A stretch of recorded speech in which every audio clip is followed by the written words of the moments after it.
आप शुरू करो।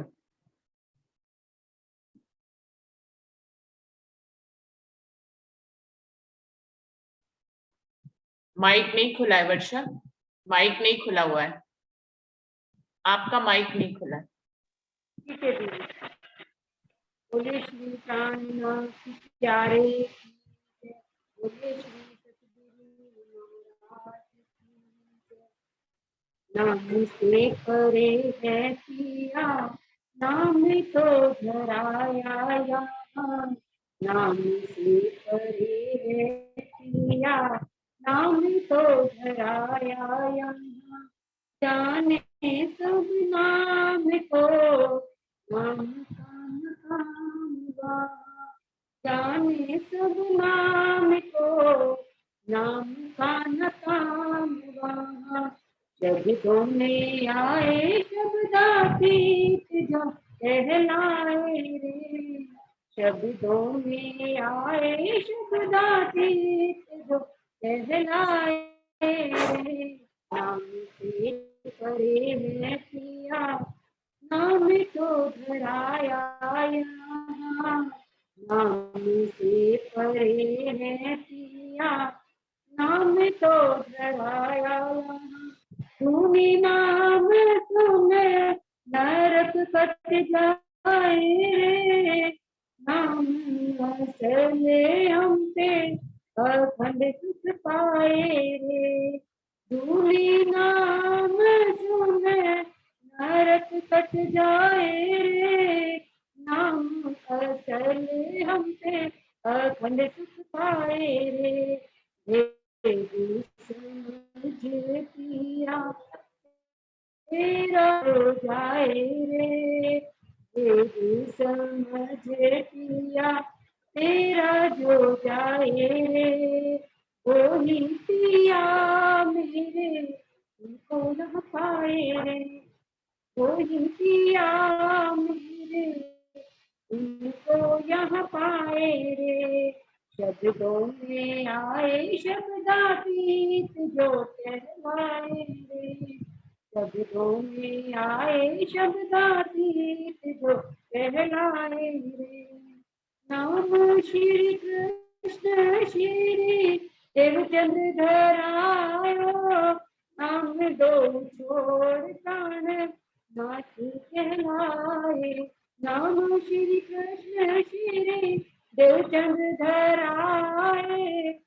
नाम दो छोड़ प्राण नाथ कहलाए। के कई देश बनाए रे। के कई देश बनाए रे। निस्बत बिना कोई जान ना पाए रे। निस्बत बिना कोई जान ना पाए रे। शब्दों में आए शब्दातीत जो कहलाए रे। शब्दों में आए शब्दातीत जो कहलाए रे। शब्दों से ही सुध किया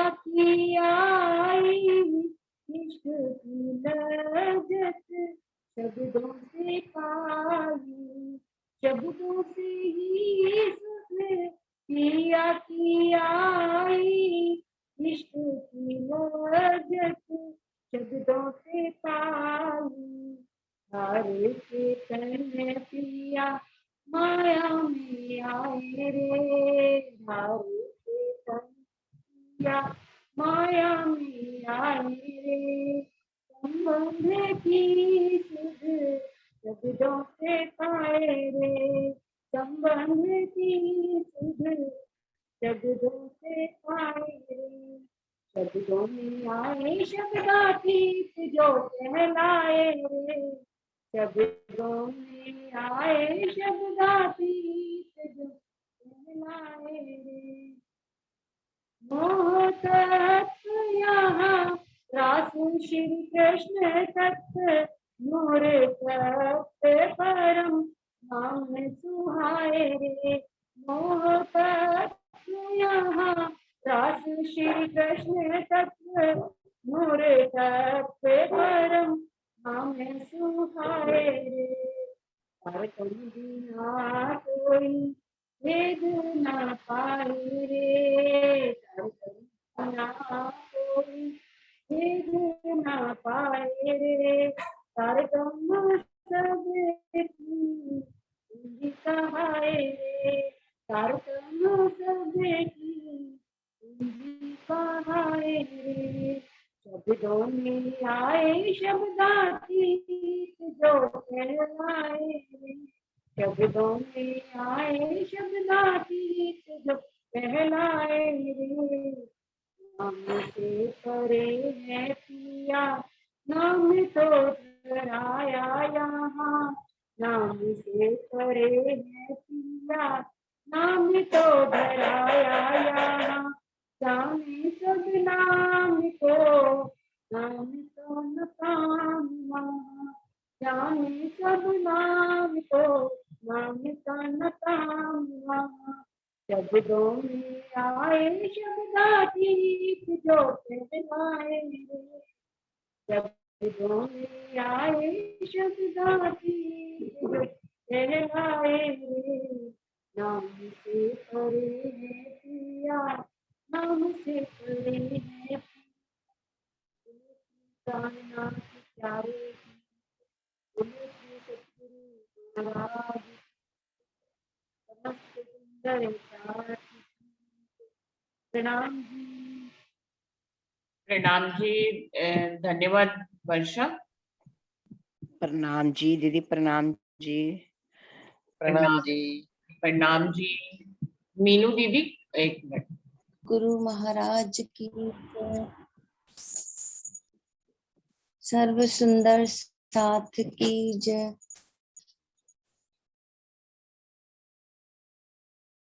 प्राण प्यारे हो सबसे न्यारे हो निज घर वाले हो पिया पिया पिया पिया। अपनी अंगना को खेल दिखाने को यहाँ पधारे हो पिया पिया पिया पिया। अपनी प्यारी रूह खातिर सतगुरु बन के हमको वाणी वचनों से समझा कर बीतक चर्चा से घर के रास्ते पे लाने वाले हो पिया पिया। मेहर अपनी हम पर करते अपनी रूहों के झूठे सुख दुख पल में हर लेते सबके स्वामी हो अंतर्यामी हो जानन हारे हो पिया पिया।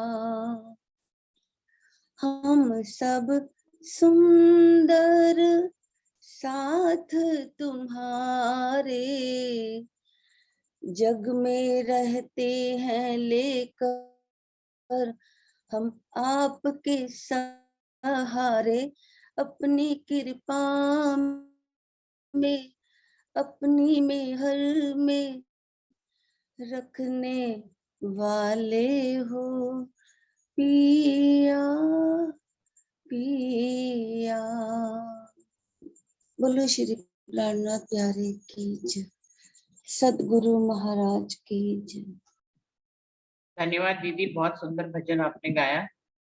हरीश भाई जी आप आ जाइए। इसके बाद कोई सुंदर साथ अगर भजन गाना चाहे तो अपना तैयार रखें।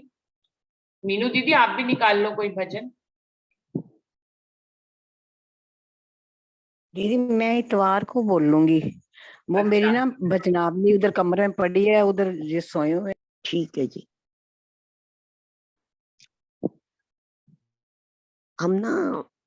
हमने देखा कि महाराज जी ने सतगुरु महाराज के नाम का आसन बिछा लिया था, और कहाँ पर, उस वीरान सुनसान जंगली इलाके में। और वहां भी सुंदर सुंदर साथ का आना जाना शुरू हो गया था। और फिर कैसे वहां पे एक झुब्बा सा बना, फिर उस झुब्बे में भी बानी पधरा दी गई, सत्संग वार्ता का दौर शुरू हो गया। फिर एक कोठा बना, फिर सेवा पूजा आरती भजन कीर्तन जैसे सब जगह मंदिरों में पूरा विधि विधान से नियम पूर्वक जो होता है, वैसे ही वहां पर भी शुरुआत हो गई। तो ये सारा देख के हमें क्या दरस रहा है, जहां सतगुरु, जहां सत स्वयं, वहां सारी पूर्ति आगे से आगे हो जाए। क्यों?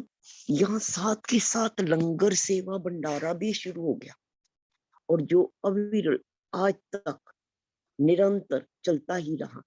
तो जहाँ सतगुरु महाराज का आशीर्वाद हो, वहां बरकत, वहां किस चीज की कमी आ जाएगी? वहां किसी भी सेवा, किसी भी धनराशि मांगने की क्या जरूरत है? यहाँ महाराज जी का पूरा हमने देखा, कहाँ एक वीराने में आसन बिछाया, और अब पूरा का पूरा एक आश्रम का रूप हो गया, और पूरा का पूरा मंदिर की तरह पूरे विधि विधान से सेवा पूजा शुरू हो गई, और आश्रम का विस्तार होना शुरू हो गया। पर कहीं भी कभी भी किसी से भी एक ने पैसे की भी तो दरकार अभी तक हमने नहीं देखी, कि दान के नाम पे या सेवा के नाम पे या विस्तार के नाम पे या निर्माण के नाम पे, जो भी हो रहा है स्वतः ही हो। तो हमें क्या दरस रहा है भाई? मन को करना पड़े। जहां मन अगुआ होगा, मन करता धरता होगा, उसे तो करना पड़े, फिर उसे तो धन भी एकत्रित करना पड़ेगा। लेकिन जहां पे सत स्वयं है, वहां सारा का सारा सेवा कार्य स्वतः ही होता जाए। स्वतः कैसे होएगा? भाव बढ़ते ही जाएंगे, उमड़ते ही जाएंगे, कहने की जरूरत भी नहीं, बस भाव बना और सेवा हुई। तो हम यहाँ पर थे कि जहाँ महाराज जी के आश्रम में अब नियम पूर्व अन्न क्षेत्र भी, लंगर भंडारा भी शुरू हो गया। पेज 257 लास्ट लाइन थी, चले गए हम महापुरुष तो छोड़ गए अपनी माया, रहे जीमते उस प्रसाद को भंडारे में जो आया। आज का कभी वहां चलता था कुआं, बैल चलाते थे चरसा, पैड़ उसी की खुदी पड़ी थी, शुरू किया भरना गड्ढा। बाद कीर्तन के सब साथी मिट्टी खोदा करते थे, बनी तलैया खुदा जिधर से पेड़ उधर भर देते थे। चलता रहा बहुत दिनों यूं ही, कोठा छाप दिया एक और, ज्यों ज्यों बढ़ता गया साथ निज, बनती गई वहां पर ठोर। हर प्रकार की दी सुविधाएं लोगों ने हमको हर वक्त, सेवा भाव अभी यहाँ तक ही करते हैं। तो वहां पर जहां महाराज जी आसन लगाया था, तो जंगलनुमा स्थान था, तो थोड़ा बहुत ऊबड़ खाबड़ असमतल भी जमीन हो सके। तो वहां पे एक जमाने का, जैसे पुराने जमाने में ना बैल गोलाई में घूमते थे, और रहट टाइप, मतलब पानी निकलता था कुएं में से, बजाय कि खुद बार बार बाल्टी निकालने के लिए। वो तो चलो घरों के लिए तो निकाल सकते हैं, खेतों की सिंचाई ऐसे ही होती थी। तो वहां पास ही ऐसा ऐसा स्थान भी था। तो उसमें जहां बैल चलते थे, उसकी पैड़ भी बनी हुई थी, पूरा जो सिस्टम होता है इसका। तो वो तो ऊबड़ खाबड़ स्थान था, असमतल था, एक समान नहीं था। तो सुंदर सा जो अब यहाँ पे सेवा पूजा करने आते, आरती में भी आते या वैसे सत्संग में आते, तो सत्संग के बाद ये जो पैर थी इसको समतल करने का सुंदर साथ में भाव बना। तो एक दूसरे साइड से एक स्थान में कुएं और पिंडी के पास जो एक स्थान था, वहां से मिट्टी खोद खोद कर इधर भर के इस स्थान को समतल करने लगे। अब जहां से मिट्टी खोद रहे थे, सभी सुंदर साथ मिलके रोज समय देते और वहां पे मिट्टी एक तरफ से खोदते, दूसरी तरफ से भर देते। तो जहां खोद रहे थे वो खुद हुई जगह तो अब तलैया बन गई, और जहां मिट्टी भर के समतल कर रहे थे वो स्थान आश्रम में मंदिर और उसके आगे का स्थान पूरा समतल होता गया, और वहां पे पेड़ पौधे भी लगा दिए। तो इस तरह बहुत दिनों में, क्योंकि हाथ से सारा सेवा कार्य होता था, मशीनों से तो हो नहीं रहा था, तो जितना भी समय लगा, काफी दिन लग गए पूरी तलैया खोदने में। और सुंदर साथ अपने हाथों से ही खोद रहे थे, खुद ही मिट्टी भर रहे थे, खुद ही उठा के ऊपर ला रहे थे, खुद ही दूसरी तरफ डाल रहे थे। तो जो भी समय लगा, इस प्रकार लोगों ने महाराज जी को पूरा का पूरा सेवाएं दी, आगे से आगे। लेकिन वहां सब तो एक समान के नहीं हो, ये तो हमने पहले भी देखा, ये तो हमने जुड़ में भी देखा कि सत्संग सभाओं में सबके विचार, आचार, आचरण, सबका स्वभाव, सबके अंदर की वृत्ति एक समान नहीं हो। तो यहाँ पर भी बहुत ऐसा ही था, सेवा भाव बहुत कम में था, ज्यादातर थे लोग अभक्त। कभी कभी कलयुग भक्तों में भी घुस जाता है आकर के, बुद्धि भ्रष्ट कर ही देता अपने चक्कर में लाकर। गंगाराम समझ का भी था और भाव भी थे सच्चे, दिनचर्या और नियम आंखों देखे थे अच्छे। अब वही बात दोबारा यहाँ पर एक और प्रसंग बता के महाराज जी बता रहे हैं कि सत्संग सभाओं में जितने आए, ये तो वाणी में भी कहा है ना जाने इस झुंड में। तो सत्संग सभाओं में झुंड में, चाहे यहाँ भी झुंड के झुंड लोग आते थे, पर सब एक आचार विचार के तो नहीं थे। भक्त भी थे, अभक्त भी थे, सेवा भाव वाले भी थे, और वो जग्गू नहीं तग्गू टाइप के भी थे, ताड़ने आने वाले भी थे, सिर्फ देखने आने वाले भी थे, वाद विवाद करने आने वाले भी थे, चमत्कार देखने वाले भी थे, हर तरह के थे। तो भक्त के साथ अभक्त मिली जुली संगत हो, तो यहाँ भी भक्त भी थे, अभक्त भी थे। तो महाराज जी कहते हैं क्योंकि कलयुग का पहरा है, तो कलयुग में जो कुदरती अंदर से फूटता हुआ स्रोत हो सेवा भाव का, वो कम। माया की सेवा याद है, लेकिन कलयुग में सेवा भाव, क्योंकि कलयुग ऐसा घुस जाए, माया का ऐसा प्रहार हो, कलयुग भक्त की बुद्धि में भी तो घुस जाए, तो बुद्धि में घुस के कलयुग का क्या काम है? भ्रष्टि तो करे। दज्जाल का क्या काम है? तुम्हें उचित से अनुचित रास्ते पे, सही से गलत रास्ते पे, सत से असत रास्ते पे, सच्चाई से नहीं, तुम्हें दुष्टाई की तरफ मुंह मोड़ देगा। तो कलयुग का पहरा है ना। तो कलयुग जब बुद्धि में घुस जाएगा, भक्त भी अभक्त हो जाएगा, उसके आचार विचार में भी खोट आनी शुरू हो जाएगी। तो यही प्रसंग महाराज जी गंगाराम पर घटा के समझा रहे कि गंगाराम वही जो इतना सेवा भाव से, सेवा भक्ति में भरपूर भावों से आश्रम में आया, और उसके भाव भी बड़े सच्चे और सुच्चे थे। दिनचर्या उसी को तो सेवा पूजा दे दी गई थी निज मंदिर की, क्योंकि जो कोठा बन गया था, पक्की छत हो गई थी मंदिर की, तो वहां पे प्रॉपर दिनचर्या जो सेवा पूजा की होती है, नियम होते हैं, अष्टपहर की जो सेवा होती है, उसमें उसको सेवा का जिम्मा सबसे पहले गंगाराम जी को सौंपा गया था। तो लेकिन कलयुग का ऐसा उस पर भी प्रहार हुआ।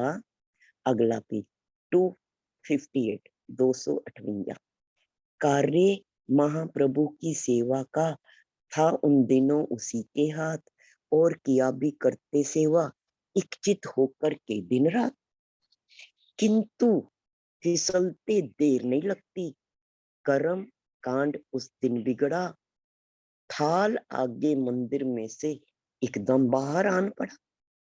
बर्तन श्री राज जी के जब बजे जमी से टकरा कर भोग मिला एक साथ धूल में, तो हमने पूछा जाकर। अब एक दिन की बात, सेवा तो रोज हो रही थी, थाल भोग भी रोज लग रहा था, और श्री राज जी की सेवा में गंगाराम अपने पूरे भाव से सेवा भी कर रहे थे, भोग भी वही लगाया करते थे। एक दिन का वाक्या है, सेवा तो बड़े प्रेम भाव से कर रहे थे पूरे, लेकिन मन है ना, मन के गिरने को, मन के जितना मर्जी कोई कह दे, मन ऐसा, मन फिसलते, मन के गिरते देरी कहाँ लगे।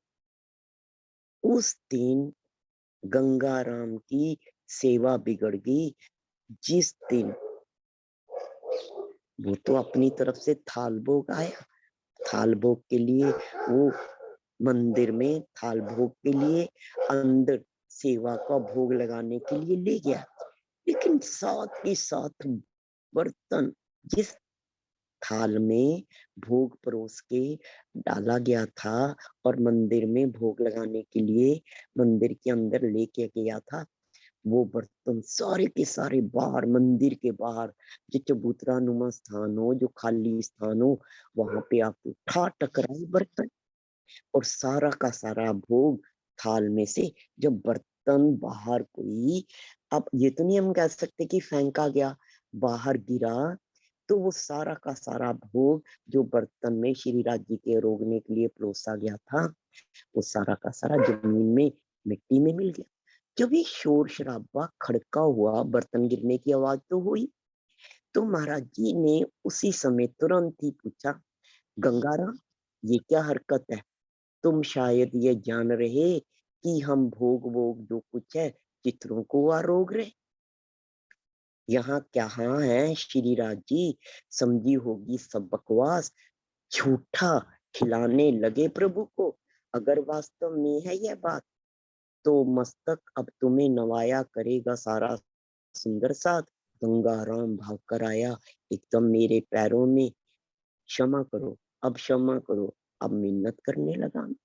कुछ ऐसा उस दिन का संयोग हुआ, या तो गंगाराम ने उस थाल भोग में से भोजन में कुछ खुद ही खा लिया, या उसे जूठा कर दिया, या उसके भाव पवित्र नहीं थे, क्योंकि यहाँ ये भी तो लिखा ना, जूठा खिलाने लगे प्रभु को, तो ये दूषितपन भाव में भी हो सकता है, और ये दूषितपन बाहर की अपवित्रताई में भी हो सकता है। तो जैसे ही थाल बाहर आके गिरा, तो महाराज जी ने कहा, गंगाराम क्या बात, तुम ये सोच रहे हो कि यहाँ श्री राज जी कहाँ है? हम तो जो भोजन जो भोग लगा रहे, ये तो हम चित्रों को लगा रहे, क्योंकि वहां सतगुरु श्री दादा गुरु महाराज का भी स्वरूप पधराया गया था, और ये तो हम बागा वस्त्र को, ये तो हम चित्रों को ही भोग लगा रहे। तो यहाँ श्री राज जी का होंगे, तुम्हारे लिए तो हो सकता है, तुम्हारे मन में ये भाव अब अंदर उठ रहा, ये तो सब बकवास ही है, यहाँ है कहाँ श्री राज जी, तो तुम झूठा खिलाने लगे।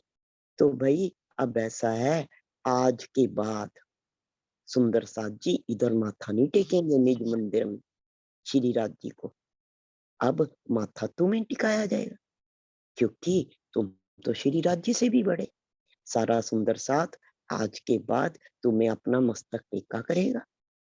गंगाराम तो पानी पानी, वो तो एक ही दम, उसकी जब चोरी पकड़ी गई, उसकी मैल जब सबके सामने महाराज जी के सामने प्रकट हो गई, वो तो भाग के आया और एकदम चरणों में गिर गया और कहने लगा, महाराज जी अब हमें क्षमा कर दो, गलती हो, आगे से ऐसी गलती नहीं करूंगा। देखो इंसान है, मन है, विकार तो आ ही जाए, गलतियां तो हो भी जाए, ये भी बहुत बड़ी बात हो कि जिससे गलती हो जाए वो क्षमा प्रार्थी महसूस करे। ये इंसान दुनिया में आया, माया में जब खेल में आया, तो भूल चूक तो हर किसी से हो, लेकिन धनी गलती को क्षमा भी करे। धनी का काम ही है, जहां जहां विकार वहां वहां इंगित करके, महाराज जी ने भी तो यहाँ इंगित किया, क्रोध से बोले होंगे, गुस्से से बोले होंगे, जोर से बोले होंगे। ठीक है भाई, आज से राजी को नहीं, तेरे को ही पहला भोग लगा देते। तो इंगित गुरु का तो काम ही है। सतगुरु का काम क्या है? सतगुरु का काम ही है जहां जहां हमारा मन ढिगे, वहां वहां उस मन को, उस गलती को दिखा के उसको सहारा भी तो देना सतगुरु का ही काम है। तो जब गंगा राम ने क्षमा प्रार्थना करी, पैरों में गिर गया, मिन्नत करने लगा कि आइंदा से ऐसी गलती नहीं होगी, कहने लगा आप सत्य ही कहते हैं, फूट गई है ये कि आज सेवा काज विशंबर सिंह को सौंप दिया उसके पश्चात। पर ये छोटी मोटी गलती तो महाराज जी की निगाह में नहीं थी। देखो महाराज जी की हजूरी, महाराज जी कहते मेरी हजूरी में तो चाहे वो कर लेता, चलो सुंदर साथ की हजूरी में भी कर लेता, पर श्री राज जी की हजूरी में, वहां तो साक्षात श्री राज जी का ही तो हमने देखा ना, पीछे लीला चल रही। उनकी हजूरी में अगर तेरे मन में इतना बड़ा विकार आ गया कि तू उन्हें जूठन का भोग लगाने लग गया, तो भाई अभी थोड़ा देर ठीक है, उसने चाहे पश्चाताप किया, क्षमा प्रार्थी हो गया, अपनी गलती मानी, पर एक बार भी महाराज जी ने उससे निज मंदिर की सेवा, भोग लगाने की, और जो सेवा होती है दिनचर्या में, वो उससे ले ली और वो सेवा विशंबर दास को दे दी, विशंबर सिंह को। और इसको दूसरी सेवा कार्य की तो कमी ना हो आश्रम में, पर निज मंदिर की सेवा, इसका आज का ये भाव देखकर इससे वो सेवा वापस ले ली गई। बस केवल देखा भाली ही बाकी रह गई उसके साथ। ऊपर आश्रम की जो देखभाल का जो और कार्य, सेवा कार्य हो, उसको वो सौंप दिया गया। चलता रहा नियम यूं कुछ दिन, यूं बारू ने सहयोग दिया।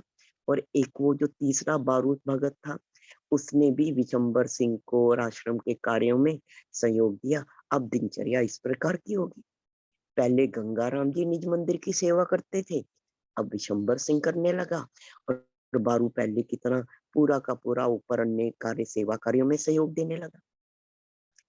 छोटा मोटा काम योग्य जो उसके लगा सुपुर्द किया। कभी कभी बारू घर जाता, नहीं तो वहीं रह जाता था। शना शना अभ्यास ना जाने का बढ़ता जाता था। देखा घर वालों ने लड़का गया हाथ के नीचे से, तो उसके घर वाले एक दिन लेने आश्रम आ पहुंचे, लगे ताड़ने, आकर उसको कहने लगे जो मुंह आया, और लगे हमसे कहने क्यों जी इसको क्यों बहकाया। अब बारू भी आश्रम में सेवा कार्य में सहयोग देता था, क्योंकि ये लोग अपनी तरफ से, बारू, विशंबर सिंह, गंगाराम ने भी जब शुरुआत करी थी तो बहुत दिल से सेवा से, बड़े भाव से सेवा करता था। तो बारू का भी धीरे धीरे आश्रम में सेवा में रुचि बढ़ने लगी, मन लगने लगा। सेवा भी बिना मन के लगे सेवा कार्य भी ना हो, तो भी तो मन का सहयोग भी जरूरी। तो उसकी इतनी रुचि बढ़ने लगी कि भारू तो शेरपुर गांव का ही था, शेरपुर गांव तो आश्रम से दूर नहीं है, तो वो अपने घर कभी कभी चला भी जाता था, लेकिन अधिकतर, ज्यादातर अब वो आश्रम ही रहने लगा था। जब उसका ज्यादा समय आश्रम में बीतने लगा और उसका घर का फेरा कम होने लगा, तो घर वालों को तो चिंता बढ़ गई। जवान लड़का था कि उन्हें तो लगा पता नहीं भी, ये तो अब घर के हमारे हाथ से ही निकल रहा है लड़का। चाहे वो आश्रम में सेवा में जुटा रहता था, कोई गंदा आचार विचार या आचरण उसके नहीं थे, उसके भाव गलत नहीं थे, उसकी प्रवृत्ति गलत नहीं थी, उसके चरित्र में कोई विकार नहीं था अभी, लेकिन घर वालों को तो चिंता लाजमी है ना। घर वाले तो यही चाहे बच्चे बड़े बूढ़े, जितने भी घर में बड़े बूढ़े हो, तो यही चाहे कि घर की जो औलाद है योग्य हो जाए, और घर के धंधे को, घर के काम को आगे बढ़ाए, और खानदान का विस्तार करे। हर परिवार में एक गृहस्थ की यही इच्छा हो कि बच्चा योग्य हो जाए और अपने खानदान को और आगे बढ़ाए। अब अगर जवान लड़का इस उम्र में सत्संग के ऐसे प्रभाव में आ जाए कि उसका आचरण ऐसा घर वालों को महसूस हो कि कल को कहीं ये तो नहीं, ये भी भगवा धारण कर ले या महात्मा बन जाए। तो घर वालों को तो इस तरह उनके मन में मन है, भ्रम भी उठने लगे, चिंता भी सताने लगी। तो एक दिन उसको, बारू को, आश्रम से घर वापस ले जाने के लिए उसके घर में जो बड़े बूढ़े थे और जो रिश्तेदार थे आश्रम आ गए और लगे लड़ने उसको उसके साथ। जो मुंह में आया उसके घर वालों ने उसे वो बोला, अपना बच्चा था, जो मर्जी कहते, उससे गुस्सा कर रहे थे कि तू यहाँ, जो भी कहा होगा उन्होंने कि घर चल। और फिर महाराज जी की तरफ इंगित हो गए, अपने बच्चे को तो डांटा डपटा लताड़ा जो भी किया, लेकिन फिर महाराज जी को क्या कहने लगे, क्यों जी आपने इसको क्यों बहकाया। अब अगला पेज 259। किसने देखा हमें बुलाते, कौन गया इसको लेने, झूठ मूठ भाई हमको क्यों लगे उलाना तुम देने। ये महाराज जी कह रहे हैं, कौन रोकता है, ले जाओ, हमें नहीं इसकी दरकार, आते को सत्कार हमें तो देना ही पड़ता लाचार। धक्के मुक्के दे दा कर, अभी यहाँ तक ही है। महाराज जी ने कहा, जब उन्होंने महाराज जी पे इल्जाम लगाने लगे, महाराज जी को तोहमत लगाने लगे, भाई क्या बात, आपने इसको क्यों बहका रखा है। तो महाराज जी ने कहा, भाई किसी ने हमें इसे घर जाके बुलाते देखा है क्या, कि भाई चल हमारे साथ आश्रम। हमारे को क्यों झूठ मूठ तुम हमें उलाना दे रहे, या हमारे पे ये तोहमत थोप रहे। हमने क्या कभी भी किसी को भी बुलाया, न्योता दिया, क्या किसी को आदेश दिया कि हमारे पास आओ या आश्रम में आओ या ये सेवा कार्य में सहयोग दो। भाई कौन रोकता है, तुम्हारी औलाद है, तुम्हारे घर का सदस्य है, हमने कोई रोक तो नहीं लगा रखी यहाँ पर, ले जाओ, हमें तो इसकी जरूरत नहीं। यहाँ अगर एक नहीं भी होएगा तो सेवा में क्या कभी कमी आ जाए, हमें तो इसकी कोई दरकार नहीं है। भाई देखो, अगर तो हमारे पास जो आए तो हमारा तो धर्म है सत्कार देना, जो भी आएगा उसे कहना तो पड़ेगा, आओ जी, बैठो जी, पानी पियो जी। हम दुत्कार तो सकते नहीं, जो भी आए, जहां से भी आए, जिस भी धर्म जाति का आए, इस गांव का आए या उस गांव का आए, जो भी यहाँ सतगुरु महाराज का दरबार है,